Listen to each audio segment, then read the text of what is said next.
நேயர்களே, இன்றைக்கு திமுகவும் விடுதலை சிறுத்தைகளும் கடுமையாக சொற்போரில், கருத்து போரில், அடிப்படைத்துவமான அதிகார வரம்பில் தங்களுடைய கருத்துக்களை மோதிக்கொள்ளுகிறது இன்றைக்கு நான் அமர்ந்து இப்போது பேசுகிற காலை நேர செய்தியாக இருக்கிறது.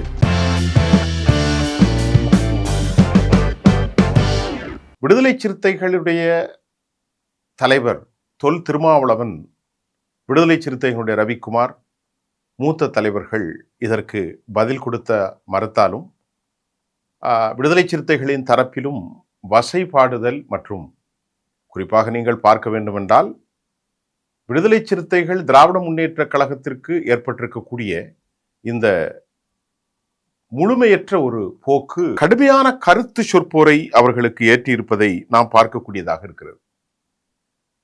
ஆராசா என்ன சொல்லியிருக்கிறார் என்று சொன்னால், முன் ஏற தரப்பட்ட ஏணியும், அதாவது முன்னேற தரப்பட்ட ஏணியும் முடசாதியை நொறுக்க வேண்டிய சிறுத்தையும், முன்னேற தரப்பட்ட ஏணியும் முடசாதியை நொறுக்கக்கூடிய சிறுத்தையும் வெறும் விசில் சத்தத்திற்கு முட்டு கொடுக்கும் என்றால் அப்படின்னு சொல்லி, அதற்கப்புறம் அவரு பூ முடித்தவனை புறந்தள்ளி புணர்ச்சிக்கு வேறிடம் தேடுவதில் தவறில்லை, பெரியாரின் காலதேச வர்த்தமானத்திற்கு காத்திருப்போம். எது ஆராசா அவர்கள் ஒரு பதில். அதற்கு விடுதலை சிறுத்தை கண்ட எஸ் பாலாஜி அவர்கள் தன் கருத்தில் அதிகாரம் எளியவர்க்கு அவர் பதில் சொல்றார். விடுதலை சிறுத்தைகளின் சார்பில், திமுகவின் சார்பில் ஆராசா சொன்னதற்கு எஸ் பாலாஜி சொல்கிறார், அதிகாரம் எளியோருக்கு அதிவெல்ல ஆத்திரத்தில் ஆற்றாளமையால் அள்ளி வீசும் அவதூறுகள் அசைத்திடாது அப்படின்னு அவர் மற்றொரு செம்மொழியை சொல்ல, அதுக்கப்புறம் இன்சொல் இனி தீர்ந்தால், வள்ளுவனுடைய வார்த்தை, இன்சொல் இனி தீன்றல் காண்பான், அது மட்டுமல்ல எவன் கொல வன் சொல் வழங்குவது என்ற மற்றொரு குறளை திரு ரவிக்குமார் பதிவு செய்ய, இப்படியே போய் கடைசியில அதை எடுத்துட்டு ஆராசா இப்படி சொல்றார், என் தோட்டத்தில் உள்ள தென்னை மரம், என் தோட்டத்து தென்னை கூனி வளர்ந்து எதிர் வீட்டிற்கு இளநீர் தந்தால் இலக்கியத்திற்கு அதன் பெயர் முடத்தொங்கு என்று அவர் வகிக்கிறார். இங்க நாம இப்ப கேட்பது, விடுதலை சிறுத்தைகள் என்ன பெரிய தவறை செய்தார்கள், என்ன பெரிய பாவத்தை செய்தார்கள் எனக்கு புரியவில்லை. திராவிட முன்னேற்ற கழகம், விடுதலை சிறுத்தைகள் வடமாநிலங்களில் வாக்குகள் பெரிதும் விழவில்லை என்ற குற்றச்சாட்டை வைத்திருக்கிறார்கள். திமுக தரப்புல இப்ப சொல்றாங்க, அந்த குற்றச்சாட்டுக்கும் திருமாவளவனுக்கும் எந்த சம்பந்தமும் இல்லை. தலித் இளைஞர்கள் மட்டுமல்ல, எல்லா இளைஞர்களும், இது தலித்தாக நீங்கள் பார்க்கக்கூடாது, எல்லோரும் இந்த முறை திமுக அதிமுக எதிர்மன நிலையில அவர்கள் விஜய்க்கு வாக்களித்திருக்கிறார்கள்.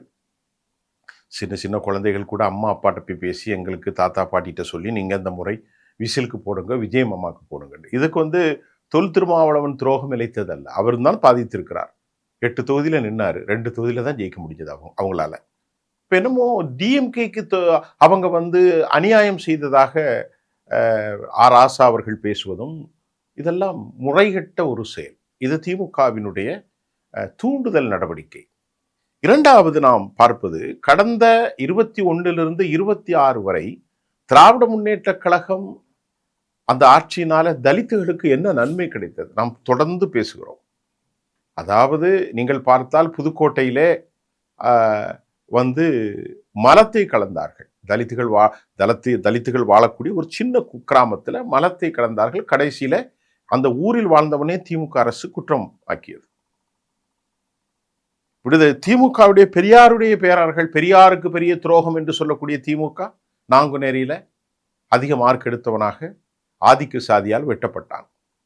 அதே போல திருநெல்வேலி எஸ்டிசி காலேஜில் ஒரு தலித் மாணவன், எஸ்டிசி கல்லூரியில 8ஆம் வகுப்பு வெட்டப்பட்டான். தாமிரபரணி ஆற்றில் குளித்து வந்த தலித் சகோதரர்கள் அவர்கள் தாக்குதலுக்கு உள்ளாகினார்கள்.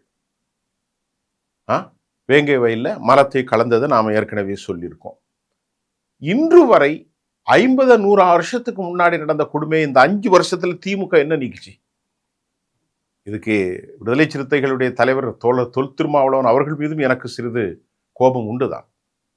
இது ஒரு இயற்கையாக உங்களுக்கு அதை வெளியேறுவதற்கு அமைத்து கொடுத்த ஒரு டைம் தான். 5 வருடமாக திமுக என்ன செய்தது? தனியாக கிராமங்களில் தலித்துகளுக்கு தனியாக பிணத்தை அடக்கம் செய்வதற்கு தனி இடம், ஆதிக்க சாதிகளுக்கு தனி இடம். பல இடங்களில் தலித்துகளுக்கு பார்பர் ஷாப்பில் ஷேவ் பண்ணக்கூடாது, இரட்டை கோலை முறை, சைக்கிளில் ஏறி போகணும், துண்டை இடுப்பில் கட்ட வேண்டும், கக்கத்தில் வைத்து கொள்ள வேண்டும். இதெல்லாம் திமுக பெரியாரை பற்றி பேசுகிற திரு ஆர் ஆசா அவர்களிடத்தில் நான் கேட்கிறேன், பெரியாருடைய பேரர்கள் என்ன செய்து முடித்தார்கள்? பிராமண எதிர்ப்பை காட்டினான். அது ஒன்றுதானா? நான் கேட்கிறேன், பதில் சொல்லு. பார்ப்பனர்கள் மட்டும்தான் வந்து தலித் சமூகத்தை அசிங்கப்படுத்துகிறார்களா? அது ஏதோ ஒரு காலத்தில் இருந்தது, இன்றைக்கும் இருக்கிறார்கள். பார்ப்பனர்களில் பல பேர் இருக்கலாம், அவர்களில் பல பேர் அந்த சனாதனத்தை பின்பற்றலாம், வர்க்க பேதத்தை ஏற்றுக்கொள்ளலாம், நான் இல்லை என்று சொல்லவில்லை. ஆனால் அது மட்டுமே உங்களுடைய அரசாங்கத்தில் காட்டப்பட்டது. ஏனென்றால் அவர்களின் வாக்குகள் உங்களுக்கு தேவையில்லை. எப்படி பாரதிய ஜனதா இஸ்லாமியர்களை மட்டும் பொது எதிரியாக காட்டி மசூதிகளில் செய்வது, மாட்டிறைச்சி விவகாரம், ஆசாமில், வெஸ்ட் பெங்காலில் 370 ஆப்ரிகேஷன், ராமர் கோயில், பாபரி மஸ்ஜித், அயோத்தியா விஷயம், அதே போன்று காமன் சிவில் கோடு, சிஏஏ, இப்படி இஸ்லாமியர்களை மட்டும் கட்டம் கட்டுவதை போன்று திராவிட முன்னேற்ற கழகம் பிராமணர்களை மட்டும்தான் நீங்கள் அனைத்து சாதிகளும் அர்ச்சகராகலாம். நான் கேட்கிறேன் திமுக, அது சரிங்க, அனைத்து சாதிகளும் அர்ச்சகராகலாம். ஆனால் நான் கேட்பது, திருப்பி கேட்கிறேன், ஏன் அனைத்து சாதிகளுக்கும், ஏன் ஒரு முக்குளத்தூர் வாழ்கிற சாதியிலையோ, நாடார் இருக்கிற இடத்திலோ, ஒரு செட்டியார் இடத்திலோ, அல்லது ஒரு முத்தரையர் இருக்கிற கவுண்டர் இடத்திலோ, வன்னியர் இடத்திலோ, அந்த கோயில்களில் பறையர் சமூகத்தை சார்ந்தவர்கள், பல்லர் சமூகத்தை சார்ந்த தேவேந்திர குல வேளாளர் சமூகத்தை சார்ந்தவர்கள், அருந்ததியை சார்ந்தவர்களுக்கு ஏன் அங்கீகாரம் கிடைக்கவில்லை? எதற்கு அங்கே சாதி தீண்டாமை சுவர்கள் உடைக்கப்படவில்லை? அவர்கள் ஏன் இன்றைக்கும் மலக்குழிகளில் இறங்கி வேலை செய்ய வேண்டி உள்ளது? அவர்கள் ஏன் தெருவில் நடந்து போக முடியவில்லை? ஏன் முடிவெட்ட முடியவில்லை? ஏன் இரட்டை குழவை உடைக்க உங்களால் முடியவில்லை? ஏன் வேங்க வயலில் நீதி கிடைக்கவில்லை? ஏன் உண்மையான மலத்தை கலந்தவர்களை அரசாங்கம் மறைத்தது? பாலியல் சீண்டல்கள் தலித் சமூக சகோதரிகளுக்கு நடக்கிறது, அதை கேட்டீர்களா? சும்மா வாயில வந்ததை பெரியார் பெரியார் பெரியார் பெரியார் செஞ்சதை என்னையா பண்ணீங்க 5 வருஷம்? நான் திருமாவளவன்ட்டையும் கேட்கிறேன். நீங்க முதல்ல அங்க இருந்து அதுதான் ஒரு விஷயம். உங்களுக்கு இப்பொழுது ஒரு வாய்ப்பு கிடைத்து விட்டது. இதுவரை திருமாவளவன் அவர்களும் விடுதலை சிறுத்தைகள் கட்சியும் இடதுசாரிகள் தோழர் மோகன் அவர்கள், அதை போன்று மற்றவர்கள் எல்லாரும் தமக்கு வழி இல்லை. இந்த பக்கத்தில் அதிமுகவை கபலீகரம் செய்த பாரதிய ஜனதா அந்த பக்கம் சேர முடியாது, அதனால இருந்தாங்க. ஆனால் இயற்கை இத்தனை ஆண்டுகளுக்கு பின்பு 35% ஒரு கட்சியை உருவாக்கி விட்டார்கள். உன்னை போன்ற அவர்களும் பேரறிஞர் பேராசான் அம்பேத்கர் அவர்களை தூக்கி பிடிக்கிறார்கள், தந்தை பெரியாரை வைத்திருக்கிறார்கள், பெரியவர் காமராசரை வைத்திருக்கிறார்கள், அஞ்சலை வைத்திருக்கிறார்கள், அதை போன்று இன்னும் வேலு நாச்சியார் படத்தை வைத்திருக்கிறார்கள், சமூக நீதியை பேசுகிறார்கள், எல்லாம் தான் சொல்றாங்க. பிராமணர்களுக்கும் 2 சீட்டு கொடுத்திருக்கிறாங்க. எல்லோருக்கும் இன்க்ளூசிவ்னஸ். எப்படி விடுதலை சிறுத்தைகள் கட்சியை நீங்கள் இப்படி சொல்லுகிறீர்களோ, பிராமணர்களுக்கு கொடுத்தது ஒன்றும் தவறில்லை. கொடுக்க வேண்டிய இடத்தில் கொடுத்திருக்கிறார்கள். அறநிலைத்துறை கொண்டு கொடுத்திருக்கிறார்கள், மற்றொன்றை வெங்கட்ராமனுக்கு கொடுத்திருக்கிறார்கள், உணவு மற்றும் கூட்டுறவு அதை ஒன்று கொடுத்திருக்கிறார்கள், உணவுப் பொருள் வழங்குதல் விஷயத்துல சிவில் சப்ளை கார்பரேஷன் அது சம்பந்தமா கொடுத்திருக்காங்க. ஏன்னா அந்த சமூக மக்கள் நம்ம மக்கள் தானே. அப்படி என்றால் ஒரு சமூகத்தை ஒடுக்கி அடக்குவது, நீ பிராமணன், நீ இஸ்லாமியன், நீ தலித் என்று கேவலப்படுத்தக்கூடிய வடநாட்டு அரசியலுக்கும் தமிழ்நாட்டு அரசியலுக்கும் என்ன தப்பு, என்ன வித்தியாசம்? நல்ல எதுவுமே இல்லை, நல்லா கொடுத்துருக்குறாங்க, சூப்பராக கொடுத்துருக்குறாங்க விஜய் அவர்கள். அதை நான் பாராட்டுறேன். அவர் மீது 1008 விமர்சனங்கள் உண்டு. ஏதோ திமுக மட்டும்தான் சாதி இழிவை நீக்குவதை போன்று ஒரு இழிவை நீக்கல, திமுக மட்டும்தான் பெரியாருடைய விவகாரத்தை பாதிப்பதை போன்று ஒன்றும் பாதிக்கல. கோடானு கோடி குடும்பங்கள், உங்களுடைய குடும்பங்கள் சம்பாதிச்சிங்களாப்பா, 1 கோடி 2 கோடி இல்லை, ஆயிரக்கணக்கான கோடிகள். இன்னைக்கு ஆதிக்க சாதிகளை தானே வச்சுட்டு இருந்தா நீங்க. நான் எல்லாத்தையும் துரைமுருகனை உன் கட்சியில் வச்சிருந்தேங்க. 87 வயசு அவருக்கு நிற்க முடியல, வாய் குளறுது, வண்டியில ஏற முடியல, பக்கத்துல போன தொண்டர் ஏதாவது கேட்டா பதில் சொல்ல முடியல. இப்படிப்பட்ட ஒரு தரங்கட்ட ஒரு ஒரு வேட்பாளரை நிறுத்த முடியுமா? அவரை வயசை நான் மதிக்கிறேங்க, 87 வயசு. நக்கல் நையாண்டி இந்த விஷயத்துல. உனக்கு ஒரு 2 வருஷத்துக்கு முன்னாடி உனக்கு 1000, உங்க அம்மைக்கு 1000.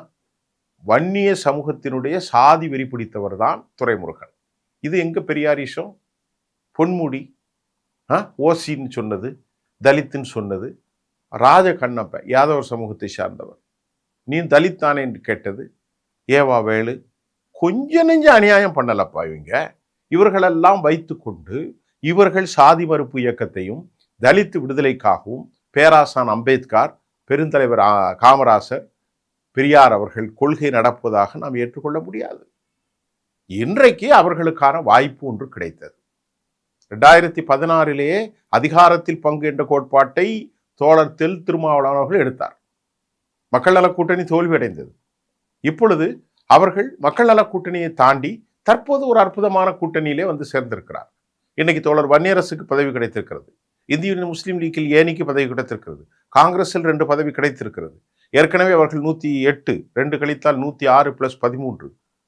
அவர்களால் இவர்களுடைய கண்டிஷனை ஏற்றுக்கொண்டு பாஜகவின் கைப்பாவையாக செயல்படும் அதிமுகவுடைய வந்து வேலுமணி, அதே போன்று திருப்பி சொன்னால் விஜயபாஸ்கர், CV சண்முகம் எல்லாவற்றையும் ஏற்க மறுக்கிறார்கள், அதிகாரத்தில் கொடுத்திருக்கிறார்கள். நான் கேட்கிறேன், நீங்க தலித் தானே? நீங்க உங்களை தூண்டி விட்டு எதுக்கு ஸ்டாலின் சொல்லணும்? ஸ்டாலின் சொல்லட்டுமே. இல்ல வட மாநிலங்கள்ல திண்டிவனத்துல, விழுப்புரத்துல தலித் இளைஞர்கள் வாக்களிக்கலாம் வேண்டுமென்று ஏதோ திருமாவளவன் போய் நீங்க எல்லாம் சூரியனுக்கு போடக்கூடாதுன்னு சொன்னாரா? இல்ல, அவர் அறத்தோடு தான் நடந்தார். அவர் காட்டுமன்னார் கோயில் நிற்பதாக இருந்தது, பிரச்சாரம் செய்தார்கள். வன்னியரசு வெற்றி பெற்றார் திண்டிவனத்தில். என்ன பன்ருட்டில் நின்ற ஒரு இஸ்லாமிய மத சிறுபான்மையை தோல்வியடைந்தார். கடந்த முறை கொடுத்தவர்களுக்கு டிக்கெட் கொடுக்கவில்லை, இன்று மாற்றி கொடுத்தார்கள், எல்லோரும் தோல்வியடைந்தார்கள். 2 கிடைத்தது. 28 போட்டியிட்ட காங்கிரசுக்கு 5 கிடைத்தது. இந்திய யூனியன் முஸ்லீம் லீக்கு 2 கிடைத்தது. பாபநாசத்தில் 1, மற்றொன்று 2 கிடைத்தது. என்ன பிரச்சனை உங்களுக்கு? நீங்க என்ன பெரியாருடைய பெரிய தோழர்கள், என்ன பெரியாரை சாதிச்சீங்க சொல்லுங்க. 5 வருஷத்துல திமுக பெரியாருடைய கொள்கையை எதை நிலப்பரிச்சு? பிராமணனுக்கு எதிராக விஷத்தை கக்கணும். அது மட்டும்தானா பிரச்சனை? ஏடா அனைத்து சாதியினர் அர்ச்சகராகலாம், இது கூட பரவாயில்லடா, இது ஏற்றுக்கொள்ளலாம். நான் ஹிந்து மதத்தை சார்ந்தவன் அல்ல, ஆனா எனக்கு உரிமை இருக்கு. தமிழனுக்கு எல்லா உரிமையும் இருக்கு, எல்லாத்தையும் பேசுவேன்.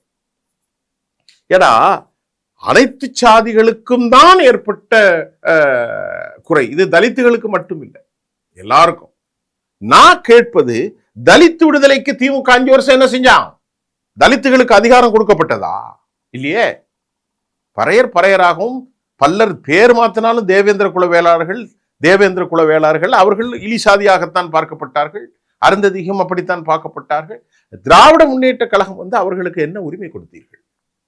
உன் கட்சிக்குள்ளே இருந்த துரைமுருகனும், பொன்முடியும், அப்புறம் ராஜகண்ணப்பனும் எல்லாரும் கேவலப்படுத்துறீங்க. ஏன் தயாநிதி மாறன் நாங்களெல்லாம் என்ன பெரிய தலித்தான்னு கேட்டார் மனுஷன்.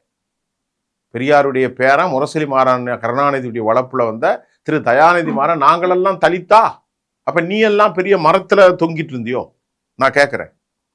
இசைவேளாளருங்கிற குடும்பத்துலதான் உங்க தாத்தா வந்தாங்க, உங்க அம்மா வந்தாங்க, உங்க அப்பா, உங்க அம்மா பிராமின் சமூகம். அப்போ நீங்க இப்படி நீங்க தலித்துகளை கேவலப்படுத்தி கடைசியில் 5 சீட்டை கொடுத்து அதுக்கப்புறம் 8 சீட்டுக்கு பேரம் பேசி அசிங்கப்படுத்தி, அதுக்கப்புறம் நேற்று 1% கீழே 0.43% இருக்கிற பிரேமலதாவுக்கு ஏவா வேலு மூலம் சம்மந்தம் நடக்குன்னு அவர் நாயுடு சமூகத்தை சேர்ந்து அவருக்கு 10 தொகுதி.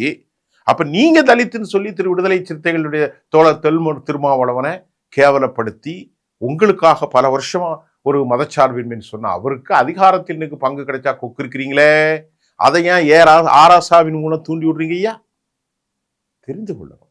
எந்த சமூகமும் நடக்கவில்லை. விடுதலை சிறுத்தைகளுடைய தோழர் வன்னி அவர்களுக்கு கிடைத்த விஷயம் ரொம்ப சந்தோஷமான விஷயம்தான். அதிகாரம் இல்லாமல் அவர்கள் வளர்ச்சி அடைய முடியாது. இந்த அதிகாரத்தை பயன்படுத்தி சமூக விடுதலைக்காகவும் ஒடுக்கப்பட்ட மக்களுக்காகவும் அதிலே பல தவறுகள் உண்டு. எந்த இடத்துல ரவுடி இல்லை, எந்த இடத்துல கட்ட பஞ்சாயத்து இல்லை, எந்த இடத்துல மோசமான மக்கள் இல்லை சொல்லுங்க. எல்லா சாதியிலையும், எல்லா இனத்திலும், எல்லா மொழியிலும், எல்லாரிலும் தவறானவன் இருப்பான், நல்லவர்கள் இருப்பார்கள். தயவு செய்து ப்ளீஸ் பெரியார் எல்லாம் சொல்லாத. திமுக காரன், உனக்கும் பெரியாருக்கும் சம்மந்தமே இல்லை. இப்போ துர்கா இருக்காங்க, அந்த அம்மா பெரியாரியரா? அவர் முழுக்க முழுக்க சாமியை வணங்குவார். அதை பற்றி யார் குறை சொல்றா? சொல்லலை. உதயநிதி ஸ்டாலின், கனிமொழி முழுக்க முழுக்க பெரியாரிய சிந்தனை உள்ளவர்கள். மற்ற கட்சிக்காரன் அவ்வளோ பேரும் சாமி கும்பிடுவான், அவ்வளோ பேரும் சாதி வெறியன், அவ்வளோ பேரும் சாதி வெறியன். ஒருவர் கூட திமுகவில் நல்லவன்னு சொல்ல முடியாது. பக்கா சாதி வெறியர்கள். அக்மார்க் முத்து, அக்மார்க்குன்னா திமுகவுடைய சாதி வெறியர்கள். ஆலந்தூர் பாரதி, அடே அப்பா, இதெல்லாம் அவங்க வாயிலிருந்து கக்கின வார்த்தைகள், சாதாரணமான வார்த்தைகள் அல்லங்க. ஆலந்தூர் பாரதியுடைய வார்த்தைகள். எங்களால தான் இன்னைக்கு தலித்தெல்லாம் படிச்சு மேல வந்தான் அப்படின்னு மோசமான வார்த்தை பேசினவன் தான் ஆலந்தூர் பாரதி அவர்கள், துரைமுருகன் அவர்கள், தயாநிதி மாறன் அவர்கள், பொன்முடி அவர்கள், ராஜகண்ணப்பன் அவர்கள். நீ என்ன பெரியாரை பத்தி பேசுற? நீ இவர் வீட்டு தோட்டத்துல உள்ள தென்னை மரம் குறுகி கூடி அவன் வீட்டுல போய் தேங்காய் காய்ச்சிச்சான். என்ன பெரியாரையும் பேசுறா திமுக? ஒன்றுமே கிடையாது. இந்த நிகழ்ச்சியில நம்முடைய வன்னி அரசுக்கு கொடுத்தது நல்ல விஷயம்தான். அவர்களுக்கான பொறுப்பு அந்த சமூகத்தை மேலோக்கி கொண்டு வருவதுதான். திமுகவினுடைய வசைப்பாடுதல்களுக்கு இவர்கள் கேட்க வேண்டியதில்லை. இந்த செய்தியினுடைய அலசல் இதுதான். மீண்டும் அடுத்த செய்தியில சந்திப்போம். நன்றி.